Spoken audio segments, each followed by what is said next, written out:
পারে। তো এখানে আমি সিরিজ কানেকশন করছি।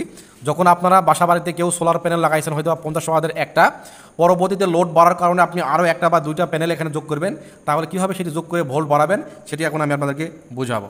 তো এখানে আমি আসসালামু আলাইকুম, আশা করি সবাই ভালো আছেন। তো গাইজ, প্রতিদিনের মতো আজকেও চলে আসলাম নতুন আরেকটি electrical tutorial and review video নিয়ে।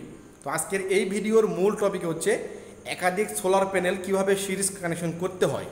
তো আজকের এই ভিডিওতে আমি একাধিক সোলার প্যানেল সিরিজ কানেকশন করে ভোল্ট বাড়িয়ে আমি আপনাদেরকে দেখাবো। তো চলুন কথা না বাড়িয়ে আজকের এই মূল্যবান ভিডিওটি শুরু করা যাক।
তো গাইস, ভিডিওটি শুরু করার আগে আপনার কাছে আমার ছোট্ট একটি রিকোয়েস্ট, আপনি যদি আমার এই চ্যানেলে নতুন দর্শক হয়ে থাকেন তাহলে অবশ্যই আমার চ্যানেলটি সাবস্ক্রাইব করবেন, তারপর পাশে থাকা বেল আইকনটি বাজিয়ে রাখবেন যাতে করে পরবর্তী ভিডিও নোটিফিকেশন খুব সহজে আপনার কাছে পৌঁছায়।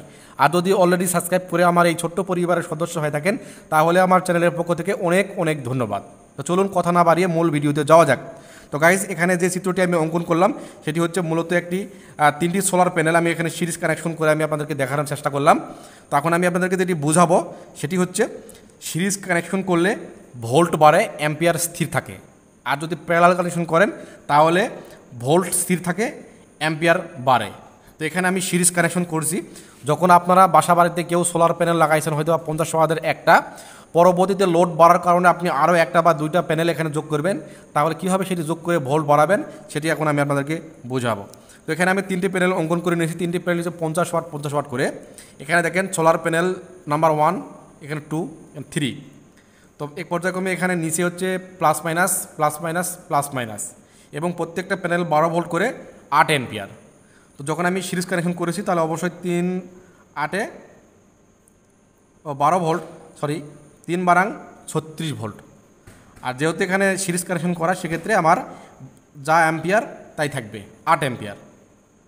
তো কীভাবে এটি সিরিজ কানেকশন করতে হবে, প্রথম প্যানেলের প্লাস এবং দ্বিতীয় প্যানেলের মাইনাস এখানে অ্যাডজাস্ট করতে হবে এবং দ্বিতীয় প্যানেলের প্লাস তৃতীয় প্যানেলের মাইনাস এই দুটি কানেকশন শর্ট করে দিতে হবে। আর তৃতীয় প্যানেলের যে প্লাস চিহ্ন, এই প্লাস চিহ্ন দেখা যাবে লোডে, আর প্রথম প্যানেলের যে মাইনাস, এই মাইনাস থেকে যাবে লোডে। তো এই দুটা মিল হচ্ছে প্লাস মাইনাস, আর এই প্লাস আর এই মাইনাস, এই প্লাস আর এই মাইনাস মিলে সিরিজ কানেকশন। তো সিরিজ কানেকশন করে যারা ভোল্ট বাড়াইতে চান তারা এভাবে সিরিজ কানেকশন করবেন। আর যদি মনে করেন আমার অ্যাম্পিয়ার বাড়াইতে হবে তাহলে আপনারা প্যারালাল কানেকশন করতে পারেন। যদি প্যারালাল কানেকশন দেখতে চান তাহলে কমেন্ট করে জানাতে পারেন, আমি পরবর্তী ভিডিওতে এই সোলার প্যানেল প্যারালাল কানেকশন করে আমি আপনাদেরকে দেখানোর চেষ্টা করব।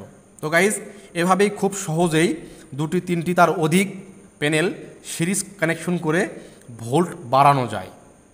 তো গাইজ, আমার এই ভিডিওটি আপনার কাছে কেমন লাগলো অবশ্যই কমেন্ট করে জানাবেন। যদি ভালো লেগে থাকে লাইক করবেন, শেয়ার করবেন এবং আমার চ্যানেলটি সাবস্ক্রাইব করবেন। তো একটি কথা বলে নেই, এই সোলার সময় যদি আপনার মনের ভিতরে কোনো প্রশ্ন থেকে থাকে সেটিও আমার কমেন্ট বক্সে জানিয়ে দিতে পারেন, আমি চেষ্টা করব সঠিক রিপ্লাই দেওয়ার জন্য। তো গাইস, কথা বলতে অনেক কথাই বলে ফেললাম। আজ এ পর্যন্তই, দেখা হবে আগামী অন্য কোনো আরেকটি মূল্যবান ভিডিওতে। সেই পর্যন্ত সবাই ভালো থাকবেন, সুস্থ থাকবেন, মা বাবার প্রতি খেয়াল রাখবেন। আল্লাহ হাফেজ, আসসালামু আলাইকুম।